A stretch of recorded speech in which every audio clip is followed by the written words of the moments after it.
कक्षा 9 सामाजिक ज्ञान विषय की अर्थशास्त्र पाठ्य पुस्तक के अध्याय 3 निर्धनदायक चुनौती के आज हम भाग 2 का अध्ययन करेंगे। इस अध्याय में हम भाग 2 में निर्धनता रेखा पर चर्चा करेंगे। निर्धनता पर चर्चा के केंद्र में सामान्यतः निर्धनता रेखा की अवधारणा होती है। निर्धनता के आकलन की एक सर्वमान्य सामान्य विधि अथवा उपभोग स्तरों पर आधारित है। किसी भी व्यक्ति को निर्धन माना जाता है यदि उसकी आय या उपभोग स्तर किसी भी ऐसे न्यूनतम स्तर से नीचे गिर जाए तो मूल आवश्यकताओं के लिए दिए हुए समूह को पूर्ण करने के लिए आवश्यक है। भारत में निर्धनता के लिए आवश्यक निम्नलिखित कारकों पर विचार करके गरीबी रेखा को मापा या गणना की जाती है, जैसे भोजन की आवश्यकता का न्यूनतम स्तर, वस्त्र, जूते, ईंधन और प्रकाश, शिक्षा और चिकित्सा आवश्यकता आदि। इन भौतिक मात्राओं को उनके मूल्यों से गुणा किया जाता है। भोजन की आवश्यकता का वर्तमान सूत्र वांछित कैलोरी आवश्यकता पर आधारित है। जो भोजन की जो मात्रा है वो अपने वांछित जितनी कैलोरी की अपने को आवश्यकता होती है उतनी कैलोरी अगर उनको नहीं मिल पाती है तो वो व्यक्ति निर्धन अपनी माना जाएगा। भारत में स्वीकृत कैलोरी प्रति व्यक्ति प्रतिदिन नगरीय क्षेत्रों में 2100 कैलोरी एवं ग्रामीण क्षेत्रों में 2400 कैलोरी प्रति व्यक्ति प्रतिदिन है। मतलब प्रति व्यक्ति को दिन में रोजाना नगरीय क्षेत्रों में 2100 कैलोरी भोजन रोज मिलना चाहिए और ग्रामीण क्षेत्रों में 2400 कैलोरी प्रति व्यक्ति को प्रतिदिन भोजन मिलना चाहिए। आय विधि के द्वारा 2011-12 में ग्रामीण तथा शहरी क्षेत्र में निर्धनता रेखा का आकलन करने के लिए अलग अलग आय निर्धारित की गई है। अपनी जो आय विधि है उसके द्वारा 2011-12 के अनुसार शहरों में और गांवों में निर्धनता रेखा का आकलन करने के लिए अलग अलग मापदंड निर्धारित किए गए हैं। इसके अनुसार ग्रामीण क्षेत्रों में 1816 प्रतिमाह और शहरी क्षेत्रों में 1000 रुपये प्रतिमाह आय निर्धारित की गई थी। यदि किसी परिवार की आय निर्धारित आय से कम है तो उसे निर्धनता रेखा से नीचे माना जाएगा। विधि वर्ष 2011-12 के अनुसार यदि ग्रामीण क्षेत्र में किसी व्यक्ति को मासिक आय उसकी 1816 रुपये से कम है और शहरी क्षेत्रों में 1000 रुपये से कम है तो वह उसको मतलब आय कम है तो उसे निर्धनता रेखा से नीचे माना जाएगा। मतलब वो निर्धनता रेखा से नीचे है।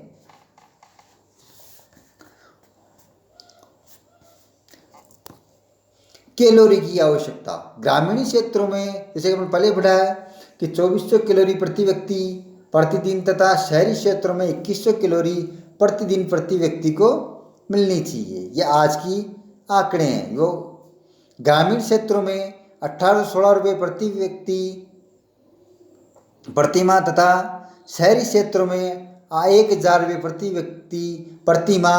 ये 2011-12 के आंकड़े हैं। ग्रामीण क्षेत्रों में 816 रुपये प्रतिमाह व्यक्ति तथा शहरी क्षेत्रों में 1000 रुपये प्रति व्यक्ति प्रतिमाह इससे कम कमाता है तो उसे निर्धनता रेखा के नीचे रखा जाएगा। भारत में निर्धनता रेखा का निर्धारण करते समय जीवन निर्वाह के लिए खाद्य आवश्यकता, कपड़ों, जूतों, ईंधन और प्रकाश, शैक्षणिक एवं चिकित्सा संबंधी आवश्यकताओं आदि पर विचार किया जाता है। इन भौतिक मात्राओं को रुपयों में उनकी कीमतों से गुणा कर दिया जाता है।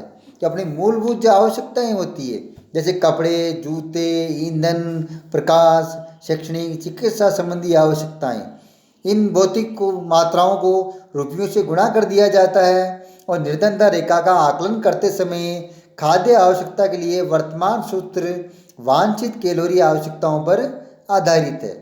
खाद्य वस्तुएं जैसे अनाज, दालें, सब्जियां, दूध, तेल, चीनी आदि मिलाकर इस आवश्यक कैलोरी की पूर्ति करती है। जो 2400 कैलोरी है, शहरों में जो 2100 कैलोरी है, कैलोरी के अंदर जैसे अनाज, दालें, सब्जियां, दूध, तेल, चीनी आदि से मिलकर जो मात्रा होती है उसको एक कैलोरी माना जाता है, कैलोरी की पूर्ति करती है। आयु, लिंग, काम करने की प्रकृति के आधार पर कैलोरी की आवश्यकताएं बदलती रहती है। मतलब आयु के अनुसार, लिंग के अनुसार स्त्री पुरुष की कैलोरी अलग होती है। आयु छोटे बच्चों की कैलोरी अलग कम होगी, बढ़ेगी ज़्यादा। जो काम करने वाले लोग हैं उनको कैलोरी की आवश्यकता अधिक पड़ती है। तो भारत में स्वीकृत कैलोरी ग्रामीणों में 2400 और शहरी क्षेत्रों में 2100 कैलोरी प्रति व्यक्ति मानी गई है। चूँकि ग्रामीण क्षेत्रों में रहने वाले लोग अधिक शारीरिक कार्य करते हैं, अतः ग्रामीण क्षेत्रों में कैलोरी आवश्यकता शहरी कैलोरी की तुलना में अधिक मानी गई है। क्योंकि ग्रामीण जो क्षेत्र में लोग रहते हैं, खेती करते हैं, कृषि करते हैं, उनके कैलोरी की आवश्यकता, मेहनत करते हैं, तो कैलोरी की आवश्यकता उनको अधिक पड़ती है, तो अधिक मानी गई है।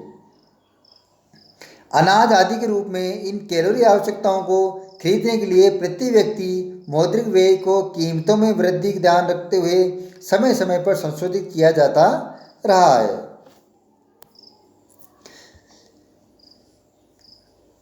सुरेश तेंदुलकर कमेटी द्वारा दी गई बाद में गरीबी आकलन के रंगराजन के नेतृत्व में एक और कमेटी बनाई गई थी, जिसमें अपनी रिपोर्ट जून 2014 में दी, जिसके हिसाब से ग्रामीण क्षेत्रों में 972 रुपये प्रति व्यक्ति प्रति माह तथा शहरी क्षेत्रों में 1407 रुपये प्रति व्यक्ति प्रति माह निर्धारित किया गया। समय अनुसार ये आंकड़े बदलते रहते हैं। 2014 में जो रिपोर्ट आई रंगराजन जी के नेतृत्व में, उसके अनुसार गाँव में 972 रुपये से कम कमाने वाले व्यक्ति को निर्धन माना गया और शहरी क्षेत्रों में 1407 रुपये प्रति माह प्रति व्यक्ति कमाने वाले व्यक्ति को निर्धनता रेखा से नीचे रखा गया है। किसी भी व्यक्ति को निर्धन माना जाता है यदि उसकी आय या उपभोग स्तर किसी ऐसे न्यूनतम स्तर से नीचे गिर जाए जो मूल आवश्यकताओं जैसे भोजन, कपड़ा, आवास को पूरा करने के लिए आवश्यक है, अर्थात वह व्यक्ति निर्धन है जो इस जीवन निर्वाह को आवश्यक मूलभूत जरूरतों को पूरा नहीं कर पा रहा है। ऐसा कोई भी व्यक्ति जो अपनी मूलभूत आवश्यकताएं हैं उनको अगर वो पूरा नहीं कर पा रहा है तो वह व्यक्ति निर्धन की श्रेणी में आता है। महिला, बच्चे, विशेषकर लड़कियां और वृद्ध लोग निर्धनों में सबसे निर्धन हैं, क्योंकि उनके पास अपना आय कुछ भी नहीं होता है। ये परिवार के उन लोगों पर आश्रित रहते हैं, जैसे महिला, बच्चे, विशेषकर छोटी लड़कियां और वृद्ध लोग, ये निर्धनों में सबसे निर्धन माने गए हैं, क्योंकि ये स्वयं की इनकी कोई आय नहीं होती है। ये अपने परिवार के ऊपर आश्रित होते हैं, निर्भर होते हैं, तो इन सबसे ज़्यादा निर्धन यही लोग होते हैं।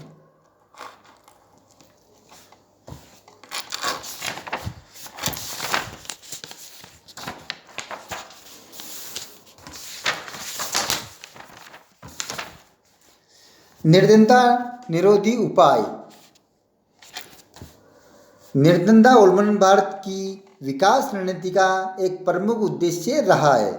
सरकार की वर्तमान निर्धनता निरोधी रणनीति मोटे तौर पर 2 कारकों में काम करती है: आर्थिक समृद्धि को प्रोत्साहन तथा लक्षित निर्धनता निरोधी कार्यक्रमों पर निर्भर। इसके लिए भारत सरकार द्वारा निर्धनता को रोकने के लिए, इसको कम करने के लिए कई उपाय अपनाए गए हैं। इन परिस्थितियों में लक्षित निर्धनता निरोधी कार्यक्रमों की स्पष्ट आवश्यकता है। यद्यपि ऐसी अनेक योजनाएं हैं जिनको प्रत्यक्ष या परोक्ष रूप से निर्धनता कम करने के लिए बनाया गया है, उनमें कुछ का उल्लेख यहाँ करना आवश्यक है। जैसे महात्मा गांधी राष्ट्रीय ग्रामीण रोजगार अधिनियम 2005, जिसे मनरेगा भी कहा जाता है। इसका उद्देश्य ग्रामीण क्षेत्रों में आजीविका सुरक्षित करने के लिए हर घर के लिए मजदूरी रोजगार कम से कम 100 दिनों के लिए उपलब्ध करवाना है। ये जो योजना है इसका उद्देश्य ग्रामीण क्षेत्रों में आजीविका सुरक्षित करना, साल में कम से कम 100 दिन लोगों को रोजगार की गारंटी, मतलब जो अपने 365 दिन होते हैं उसके अंदर कम से कम 100 दिनों तक लोगों को रोजगार मिलेगा। और लगभग 1/3 रोजगार महिलाओं के लिए सुरक्षित, तो जैसे 100 लोगों को रोजगार देना है तो कम से कम 1/3 लगभग 33 से 34 जो रोजगार है वो महिलाओं को दिया जाएगा। आवेदक को 15 दिन के अंदर रोजगार नहीं मिलता है तो वह बेरोजगारी भत्ते का हकदार होगा। इस योजना के अंतर्गत किसी व्यक्ति को 15 दिन तक अगर रोजगार नहीं मिलता है तो उस व्यक्ति को बेरोजगारी भत्ता दिया जाएगा।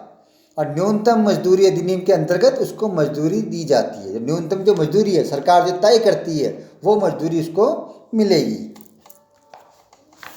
इसका उद्देश्य सतत विकास में मदद करना ताकि सूखा, वन कटाई, मिट्टी के कटाव जैसी समस्याओं से बचा जा सके।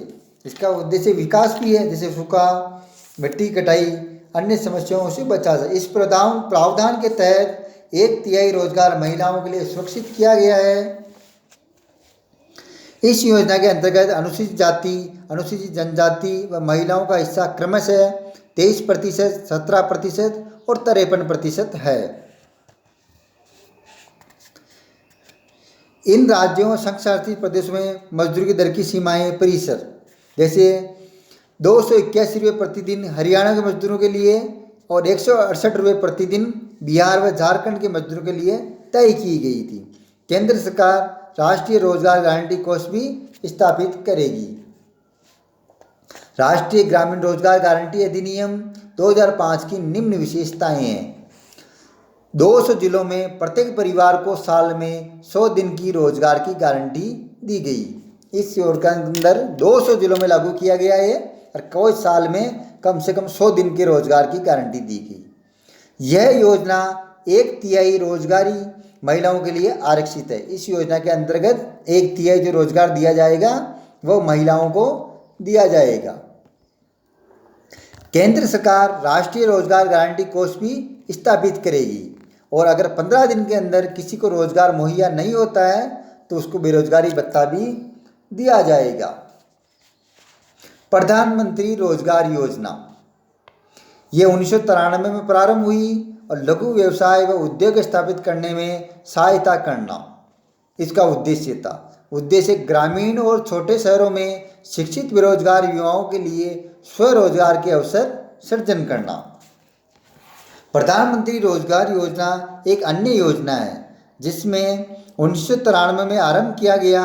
इस कार्यक्रम का उद्देश्य ग्रामीण क्षेत्र और छोटे क्षेत्रों में शिक्षित बेरोजगार युवाओं के लिए स्वरोजगार के अवसर सृजित करना, उन्हें लघु व्यवसाय और उद्योग स्थापित करने में उनकी सहायता करना। जो शहरों में शिक्षित बेरोजगार हैं उनके लिए व्यवसाय के लिए उनको लघु व्यवसाय और उद्योग स्थापित करने में उनकी सहायता दी जाती है। गरीबी दूर करना भारतीय विकासात्मक रणनीति का एक प्रमुख उद्देश्य है। गरीबी उन्मूलन की वर्तमान सरकार की रणनीति 2 तख्तियों पर आधारित है। जो गरीबी दूर करना है अपने भारतीय विकासात्मक रणनीति का एक प्रमुख उद्देश्य है। इसके 2 तख्तियों पर यह आधारित है। पहला, आर्थिक विकास को बढ़ावा देना। दूसरा, गरीबी विरोधी कार्यक्रमों को लक्षित करना, मतलब देश के आर्थिक विकास को बढ़ाना और गरीबी विरोधी जो कार्यक्रम हैं उनको लक्षित करना। प्रधानमंत्री रोजगार योजना इस योजना का एक भाग था जिसको 1993 में आरंभ किया गया। इसका उद्देश्य ग्रामीण क्षेत्रों और छोटे क्षेत्रों में शहरों में शिक्षित बेरोजगार युवाओं के लिए स्वरोजगार के अवसर सृजित करना। इस योजना के अनुसार उन्हें लघु व्यवसाय और उद्योग स्थापित करने के लिए आर्थिक सहायता प्रदान की जाती है। ग्रामीण रोजगार सृजन कार्यक्रम, यह कार्यक्रम 1995 में आरंभ किया गया। इसका उद्देश्य ग्रामीण क्षेत्रों और छोटे शहरों में स्वरोजगार के लिए अवसर सृजित करना। 10वीं पंचवर्षीय योजना में इस कार्यक्रम के अंतर्गत 25 लाख नए रोजगार के अवसर सृजित करने का लक्ष्य रखा गया था। जो ग्रामीण रोजगार योजना है इसके अंदर भी छोटे बड़े शहरों में, गाँवों में लोगों को रोजगार दिया गया और 25 लाख लोगों को रोजगार देने का लक्ष्य रखा गया। स्वर्ण जयंती ग्राम स्वरोजगार योजना, इसका आरंभ 1999 में किया गया। इस योजना का उद्देश्य सहायता प्राप्त निर्धन परिवारों को स्व सहायता समूह में संगठित करके बैंक ऋण व सरकारी समिति के संयोजन द्वारा निर्धनता रेखा से ऊपर उठाना। प्रधानमंत्री ग्रामोदय योजना, इसका आरंभ 2000 में किया गया। इस योजना के अनुसार प्राथमिक स्वास्थ्य शिक्षा, ग्रामीण आश्रय, ग्रामीण पेयजल और ग्रामीण विद्युतीकरण जैसी मुख्य सुविधाओं के लिए राज्य को केंद्रीय सरकार अतिरिक्त वित्तीय सहायता प्रदान की जाती है। राष्ट्रीय काम के बदले अनाज कार्यक्रम, इसे 2004 के देश के सबसे बड़े पिछड़े 150 जिलों में लागू किया गया। यह कार्यक्रम उन सभी ग्रामीण निर्धनों के लिए जिन्हें मजदूरी पर रोजगार की आवश्यकता है और जो अकुशल शारीरिक काम करने के इच्छुक हैं, इसका कार्यान्वयन 100% केंद्रीय वित्त पोषित कार्यक्रम है के रूप में किया गया और राज्य को खाद्यान्न निःशुल्क उपलब्ध करवाए गए। इसी सरकार ने निर्धनता के लिए कई योजनाएं चलाई हैं। अब इसका सारांश, आपने इस अध्याय में देखा कि निर्धनता के अनेक आयाम हैं। सामान्यतः इसे निर्धनता रेखा की अवधारणा के द्वारा मापा जाता है।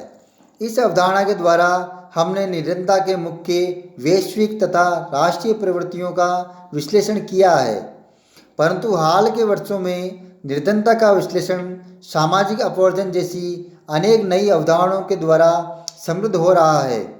इसी प्रकार चुनौतियां भी बढ़ती जा रही है, क्योंकि विद्वान लोग इस अवधारणा का मानव निर्धनता के रूप में विस्तार कर रहे हैं।